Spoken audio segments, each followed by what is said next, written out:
Dr. Elena Voss had 11 hours to save a species, and she was going to break every law in the galaxy to do it. She didn't know that yet, standing in the observation deck of the medical relief ship Amaranth, looking down at a planet that was already dying. But in 11 hours, she would sign her name to a treatment protocol that had never been tested on a living being, using a technology that 4 different galactic treaties explicitly forbade, on a species that wasn't even human. And it would work. That part, at least, she already believed, in the stubborn, unreasonable way doctors sometimes have to believe things before there's any proof at all. The planet below was called Osuan Prime, homeworld of the Verith, a slender, silver-skinned people with 4-lobed lungs built for a thinner atmosphere and a culture built on patience so deep it had once seemed, to the handful of human diplomats who'd met them, almost inhuman in its calm. The Verith had been part of the wider galactic community for 600 years, respected members of the Concord Assembly, known across a dozen systems for their medicine, their architecture, and their absolute, unshakable faith in doing things the correct way, the documented way, the way the rules said they should be done. That faith was about to kill every last one of them. The plague had a name by the time Elena's ship arrived. The Concord's exobiology division called it Osuan Reactive Syndrome, a bland, bureaucratic label for something that was unmaking an entire civilization from the inside out. It had started 9 weeks earlier, in a coastal city of 2 million people, as something that looked at first like a mild respiratory infection. Within 72 hours, infected Verith developed a creeping paralysis in their 4-lobed lungs. Within a week, the paralysis became total. There was no known cure, because there had never been a pathogen quite like it before, engineered or evolved. Nobody yet knew which, and that uncertainty alone told Elena everything she needed to know about how frightened the Concord scientists actually were. By the time the Amaranth dropped out of transit above Osuan Prime, the infection had spread to every major population center on the planet. Official Concord estimates, delivered in the flat, careful language of people trying not to cause panic, put total Verith mortality at 94% within 30 days if no treatment was found. 94% of an entire species. Not a war. Not a famine. A number calculated by very good scientists, describing the quiet, mathematically certain end of a 600-year-old civilization. The Concord Assembly's response had been, by its own internal standards, remarkably fast.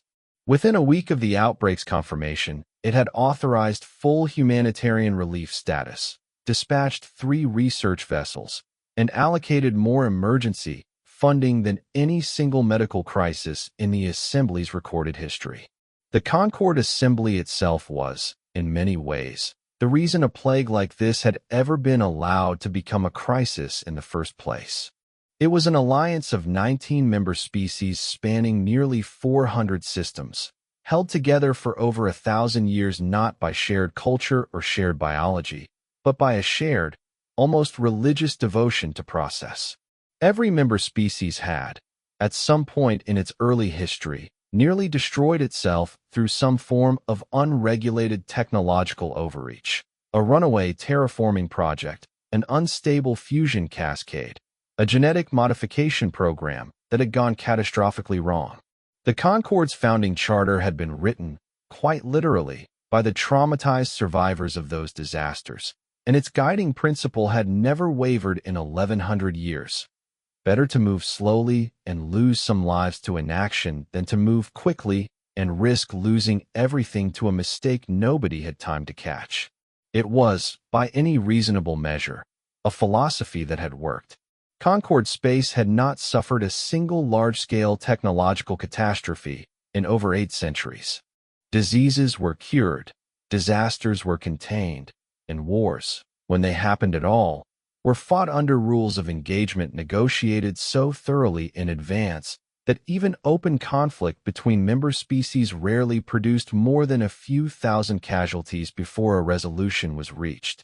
Humanity had joined the Concord only 40 years earlier, the newest and by far the youngest member species in the Assembly, and had spent most of those 40 years being politely regarded by the other 18 members as brilliant, useful, and worryingly impatient. A species that solved problems faster than anyone else in the galaxy, and then immediately wanted to know why the solution hadn't already been implemented everywhere it might help. Concord elders found this endearing in trade negotiations and alarming in ethics committees. It still wasn't going to be enough, this time, no matter how fast the Concord's ordinary channels moved. Because the Concord, for all its resources, operated under a body of galactic medical law that had been built, patiently, over 1,100 years, around a single guiding principle. Any treatment applied to a sapient species genome had to be tested, verified, and approved through a review process that existed specifically to prevent exactly the kind of reckless, unproven intervention that might save the Verith in time, and might also, if it went wrong, kill them faster than the plague itself. The review process took, on average, for years. The Verith had 30 days.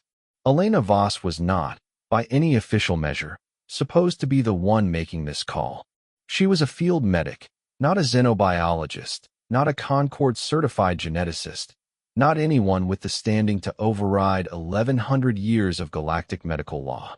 She'd been assigned to the Amaranth's relief mission because she had unusual field experience treating rapid-onset pathogens on colony worlds with no infrastructure, the kind of work that taught you to move fast and improvise, not the kind of work that taught you patience with review boards.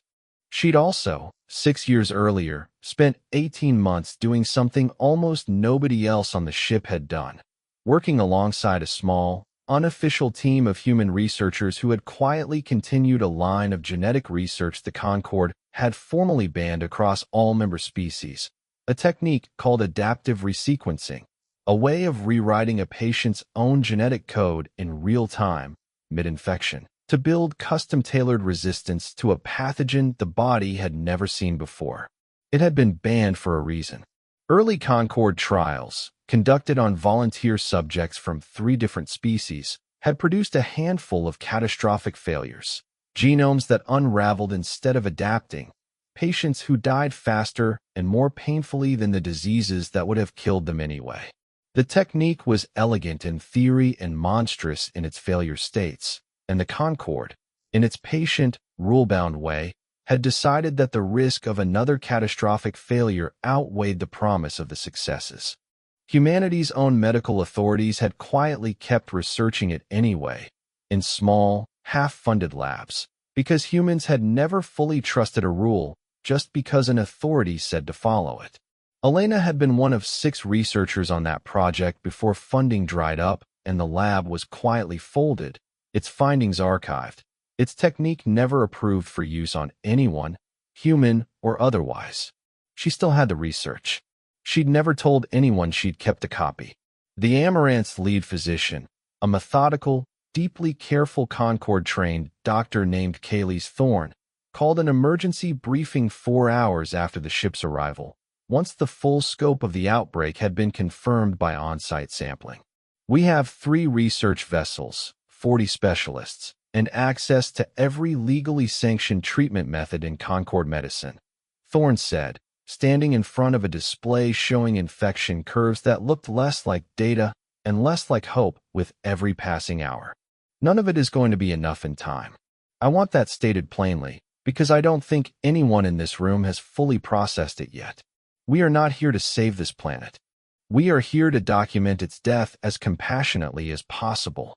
Nobody argued with him. The math was the math. Standard Concord treatment protocols, the ones with 1,000 years of review behind them, the ones that were safe, predictable, defensible, simply moved too slowly to outrun a pathogen with this kind of a runway. Even the most aggressive legally approved intervention would take an estimated 61 days to develop and deploy at scale. The Verith had 30. Elena sat in the back of that briefing, doing math of her own, and reached the same number Thorne had, from a different angle. Adaptive resequencing, applied directly, patient by patient, in real time, using a compact field rig she still remembered how to build from memory, could produce a working, individualized treatment inside 72 hours per patient. It wasn't a cure that could be mass-manufactured and shipped to 2 billion people. It was something slower, messier, and far more dangerous than that. But it could work on the first patient in 3 days, not 61. And once it worked on one patient, once there was a living, breathing proof of concept sitting in front of the review boards instead of a theoretical risk assessment, everything about the timeline changed. She raised her hand and said the thing that would end, eventually, with 4 broken treaties, a formal Concord tribunal, and a species still alive to resent or thank her for it. I have another option. You're not going to like it. Thorne didn't like it. Neither did most of the room. Adaptive resequencing was banned under Concord Medical Statute 114, one of the oldest and most heavily enforced laws in galactic medicine, and for good reason. The technique's failure mode wasn't a treatment that simply didn't work. It was a treatment that could actively unravel a patient's genetic structure in ways nobody had ever found a way to reverse. The 3 catastrophic failures from the original trials weren't ancient history to the Concord's medical establishment. They were the reason Statute 114 existed at all, cited in every ethics course, every review board hearing, every argument for why some doors, once closed, needed to stay closed no matter how badly you wanted to open them. You want to perform an internationally banned and proven genetic procedure on a dying alien population, Thorne said, using research that was shut down specifically because it killed people. It didn't just kill people, Elena said. 2 out of 5 trial subjects survived pathogens that would otherwise have been fatal. The technique works. It's the failure cases that got it banned, not the fact that it doesn't work at all. There's a difference, and right now that difference is the only thing standing between the Verith and Extinction. A 40% success rate on unrelated trials with a different species is not a treatment protocol. It's a coin flip with a species survival on the other side. A guaranteed 94% mortality rate isn't a treatment protocol either, Elena said. It's a death sentence with better paperwork. The room went very quiet. The 2 Concord-affiliated Verith liaisons present in the briefing, cultural attaches assigned to the relief mission specifically to advise on Verith customs and preferences, reacted to Elena's proposal with something closer to open alarm than the human crew had expected. One of them, an elderly attaché named Dathril Voss, stood and spoke with the kind of controlled formality Elena would come to recognize over the following days as the Verith way of expressing something close to horror. You do not understand what you are suggesting, Dathril said. The Verith do not merely follow procedure because we are told to. We follow it because 600 years ago, before the Concord, before any of this, we nearly destroyed our own homeworld twice through exactly this kind of impatience. A terraforming collapse, an unregulated genetic program that blinded an entire generation of children before anyone understood the cause. We built our entire civilization, our government, our medicine, around the belief that correct process is not bureaucracy for its own sake. It is the only thing standing between us and repeating our own worst mistakes. You are asking us to abandon the lesson our ancestors nearly died learning. I understand that, Elena said, and meant it. I'm not asking you to abandon it because I think it's wrong. I'm asking because right now, tonight, correct process has a projected outcome of 94% mortality, and I have another option with better odds than that, even accounting for the risk. I'm not telling you the lesson was wrong. I'm telling you this specific moment doesn't have the luxury of time the lesson assumes you'll always have. Dathril didn't have an answer for that. Nobody in the room did, not yet. The meeting ended without a decision, Thorne giving Elena 48 hours to prepare a full technical proposal, off the books, unofficial, on the explicit condition that nothing would move forward without full crew sign-off and, ideally, some kind of Verith consent that didn't yet exist in any legal framework because nobody had ever needed a consent form for a treatment 3 separate treaties said should never be performed at all. 48 hours became something closer to 11, because on the second day, Patient Zero's daughter walked into the ship's med bay and asked, in careful, learned Concord standard, whether the humans were going to let her mother die the correct way or actually try to save her. Her name was Sale. She was 19 years old, and her mother, a respected Verith physician named Ithravel, had been among the first confirmed cases in the outbreak, infected while treating other patients, now 70 hours from what the projections politely called terminal respiratory failure. Sale had done something that, by Verith cultural standards, took a kind of courage Elena hadn't fully appreciated until she saw the toll it visibly took on the girl to do it. She had gone around 600 years of Verith deference to established process, around a culture that revered correct procedure the way some cultures revere their elders, and asked a stranger from another species to break the rules for her mother's sake. I have read about your band research, Sale said. Her hands, Elena noticed, were shaking, though her voice stayed level. I am not supposed to know about it. A researcher on your relief team mentioned it, and I did not stop asking questions until someone told me the truth instead of the comfortable version. It's dangerous, Elena said.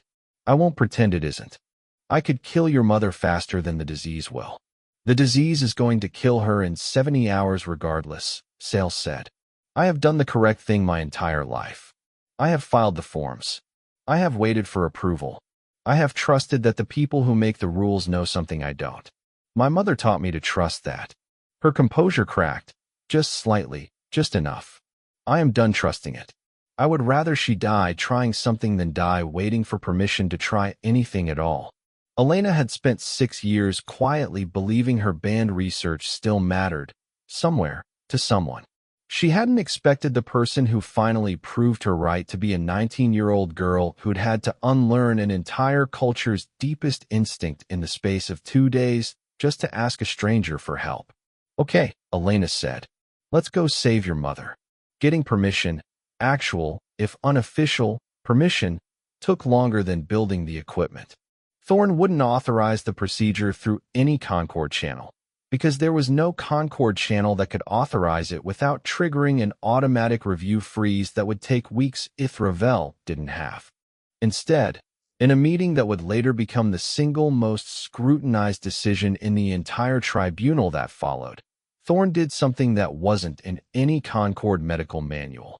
He asked Ithravel directly, patient to patient, whether she understood the risk and wanted to proceed anyway, and he documented her answer with the same careful precision he brought to everything else, because if this was going to happen, he intended for the record to show, at minimum, that it had happened with the full, informed consent of the person whose life was on the line. Ithravel, weak, barely able to speak through lungs that were failing lobe by lobe, gave her answer in 4 words the tribunal transcript would later reproduce in full. Try. I am already dying. That was consent enough for Elena.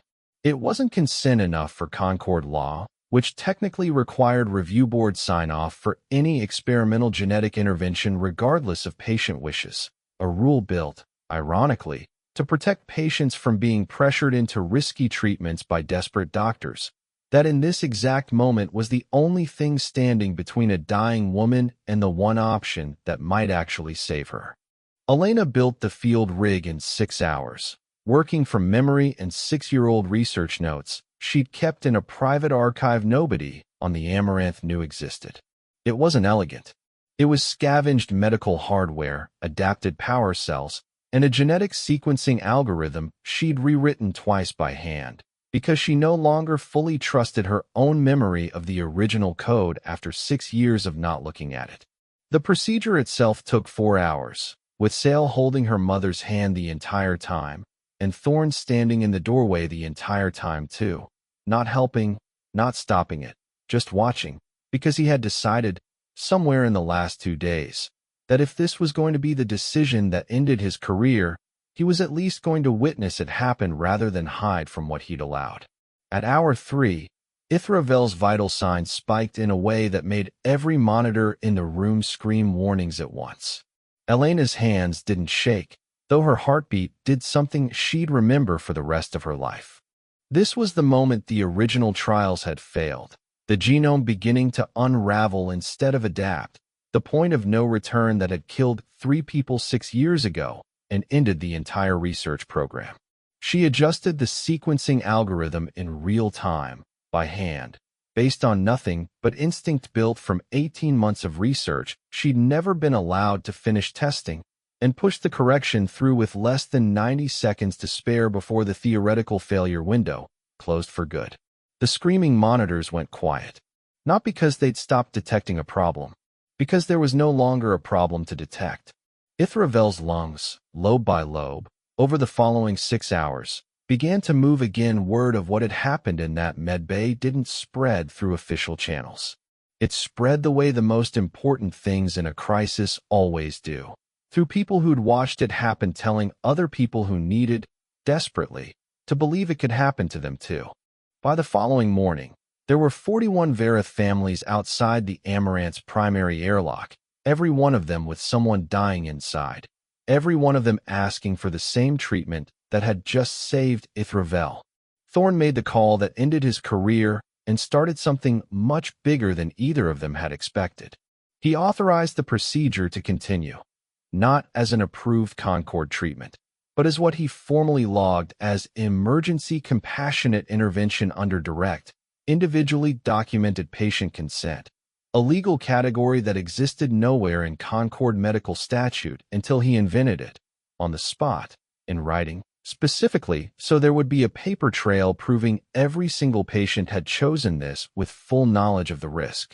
It wasn't legal cover. It was, at best, a defense he intended to make in front of a tribunal he already knew was coming. But it let the work continue. Elena couldn't perform 41 individual procedures alone. She trained a team in 18 hours, 3 human researchers from the relief mission, 2 Verith physicians desperate enough to learn a banned technique from a species they'd known for 6 years, and Sale herself, who turned out to have a steadier set of hands and a faster grasp of the sequencing algorithm than half the trained medical staff on the ship. They lost 4 patients in the first 72 hours. Elena had known they would. The technique's real-world failure rate, applied at speed, under crisis conditions, without the luxury of the careful individualized calibration the original banned trials had used, was never going to be 0. Each failure felt, to her, like confirmation of everything the Concord statute had been built to prevent. The third failure was the hardest. A young Verith father named Corin Bash, infected while trying to carry his own children to a relief shelter, had seemed stable through the first 2 hours of his procedure, vitals holding steady in a way that made Elena's exhausted, sleep-deprived team allow themselves a small, dangerous flicker of confidence. Then, without warning, his readings collapsed in a pattern that matched almost exactly what had happened to the trial subjects 6 years earlier, the genome unraveling faster than any correction algorithm could track it. Elena worked the console for 11 straight minutes, trying every adjustment her 6-year-old research had ever modeled, watching numbers fall in a way she already knew, with the cold, clinical part of her mind that never fully shut off, could not be reversed. Sale, standing beside her, watched the same numbers and understood, faster than anyone wanted her to, what was happening. Corin Bash died 40 minutes later, with his 2 children waiting outside the medbay door, too young to fully understand why their father hadn't come out yet. Thorn found Elena alone afterward, sitting on an equipment crate in a supply corridor, not crying, just still, in the particular way people go still when a feeling is too large to process standing up. "You don't have to keep doing this," he said. "Nobody would blame you if you stopped here." "I would blame me," Elena said. "There are 37 more families out there who lose someone for certain if I stop. I don't get to trade Corin Bash's death for an excuse to feel better about walking away from the rest of them." She stood up, wiped her face once, and went back to work. They saved 37. And every one of those 37 became a living argument that no review board, no matter how many years it normally took to convene one, could afford to ignore once the alternative was watching a species die of political patience. The Concord Assembly's emergency tribunal convened 9 days after Ithravel's procedure, called not because anyone wanted to punish success, but because 1100 years of galactic law didn't have a mechanism for anything else. For statutes had been broken. For separate treaties, some over 500 years old, existed specifically to prevent exactly what had happened aboard the Amaranth. The law didn't care that it had worked. The law existed, its defenders argued, precisely because it worked this time, wasn't a defense anyone could safely build a legal system around. Because the next team that decided the rules didn't apply to their emergency might not have 37 survivors to show for it. They might have 37 failures instead. The tribunal chamber itself was designed, deliberately, to feel unhurried. A wide, circular room built centuries ago with no windows and no clocks visible from the witness position. A space engineered to remind everyone inside it that Concord justice did not bend to urgency, whatever urgency had brought a case before it. 9 justices sat in a raised half-circle, one from each of the Concord's founding species, their robes marking centuries of accumulated legal tradition that had never once, in living memory, been asked to weigh a species' survival against the letter of its own law in quite this way. Justice Raveth Ka opened the proceedings by reading Statute 114 aloud in full, a document that took nearly 20 minutes to recite, its language dense with the careful, layered caveats of a law written by people who had lived through exactly the kind of disaster it was meant to prevent. By the time the reading finished, several members of the human relief crew in the gallery understood, for the first time, just how deliberately the Concorde had built its caution. This wasn't an arbitrary bureaucratic obstacle. It was a scar, codified into legislation, from a wound the Concorde's own founders had suffered and never wanted repeated. Elena stood in front of that tribunal. 9 Concorde justices representing 9 different species, none of them human, all of them holding the fate of her medical license, her freedom, and quite possibly her species standing in the assembly in their hands, and didn't apologize for a single decision she'd made. You built Statute 114 to prevent doctors from gambling with patients' lives, she said. I understand why. I read the original trial failures before I ever touched this technology again.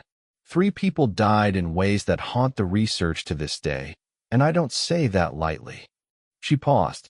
But you built that law assuming doctors would always have the luxury of time to be careful. Nobody on Osuan Prime had that luxury. I had a choice between a banned treatment with a documented 40% historical failure rate and a legal, approved process with a documented 94% certain outcome. I chose the option more likely to leave someone alive at the end of it. I would make the same choice again, in front of this tribunal or any other, because the alternative to breaking your law was an order. It was a graveyard with better paperwork. A second justice, a broad, deliberate Ithri elder named Bren Asu, who had authored 2 of the 4 broken treaties personally during his earlier career as a Concord legislator, pressed her harder than any of the others. Dr. Voss, you are asking this tribunal to weigh one outcome against a hypothetical. We know 37 survived. We do not know, and can never know, how many more might have survived under a slower, more careful expansion of the same technique, with fewer casualties along the way. Is it not possible that your urgency cost lives rather than saving them? It's possible, Elena admitted. I've turned that exact question over more times than I can count since Corin Bash died on my table 3 days into this. But every version of slower and more careful I can construct still starts from the same 30-day countdown and the same 61-day minimum timeline for any Concord-approved alternative. Slower, in this specific case, wasn't a safer option sitting next to the one I chose. It was a species-ending outcome wearing a more comfortable name. Justice Raveth Ka, the tribunal's presiding officer, an ancient, silver-scaled Cordith judge who had, according to the official record, never once in 40 years overturned a Concord medical statute violation without severe penalty, asked her a single question that the tribunal's transcript would preserve, word for word, as the turning point of the entire proceeding. Dr. Voss, if the technique had failed, If all 41 patients had died instead of 37 surviving, would you still stand here and tell us your choice was correct? Elena didn't answer immediately. She let the silence sit, because the question deserved better than a quick, comfortable response. No, she said finally. If it had failed completely, I would stand here and tell you I made the wrong call, and I would accept whatever consequence you decided was fair, because a doctor who can't admit when a gamble doesn't pay off has no business making gambles with other people's lives in the first place. But it didn't fail completely. 37 people are alive who would otherwise be dead by now, under your own official projections. I am not asking you to excuse the lawbreaking. I am asking you to look at the number of Verith currently breathing on their own, walking their own children to school this morning, who would not exist if I had simply followed the correct procedure and let the calendar run out the clock on an entire civilization. The tribunal deliberated for 6 days. In the end, they did something Concord legal history had never recorded before. They found Elena Voss guilty of violating all 4 statutes exactly as charged, sentenced her to a formal, permanent reprimand on her medical record, and simultaneously ordered an emergency review of Statute 114 itself, citing, in language unusually direct for a body famous for its caution, that a law which produced a documented civilizational extinction event rather than accept a documented 40% survival technique had failed at its most basic purpose, regardless of the wisdom behind its original drafting. It took the Concord another 11 months to fully rewrite the statute. But the rewrite happened, adding, for the first time in 1100 years, an emergency exception clause for individually consented, catastrophic mortality scenarios, a clause that Concord physicians, in the decades that followed, came to call, informally, the Voss exception. Osuan Prime survived. Not all of it. The plague had already claimed close to 60,000 lives before treatment reached full scale, a number Elena carried with her for the rest of her career and never once tried to minimize in interviews or official statements. But the 94% mortality rate the Concord's own scientists had calculated never came to pass. Full-scale adaptive resequencing treatment, refined and stabilized using data from those first 41 emergency cases, reached the entire infected population within 26 days of Ithravel's procedure, inside the original 30-day window that had once seemed mathematically impossible to meet.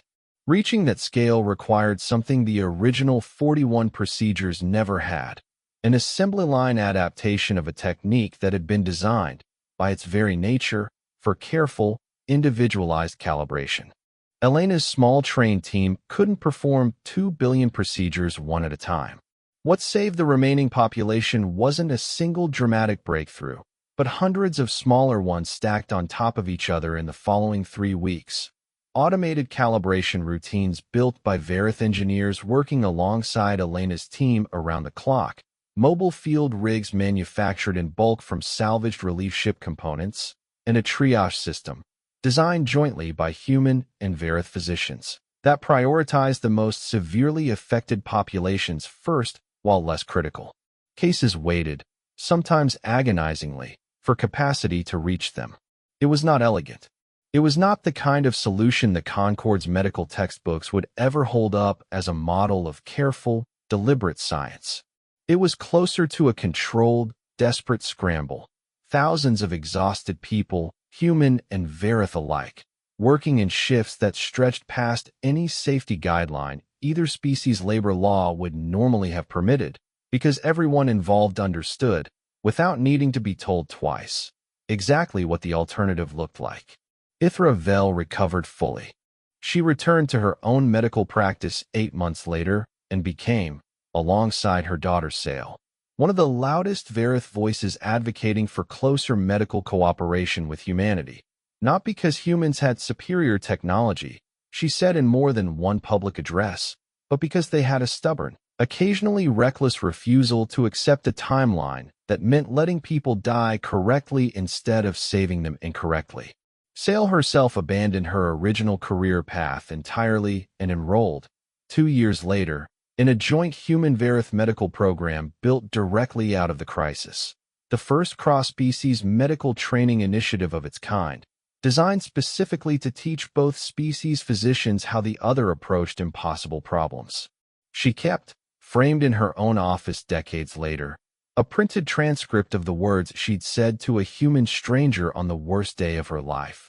"I would rather she die trying something than die waiting for permission to try anything at all."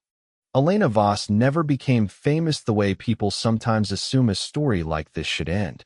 She didn't get a statue.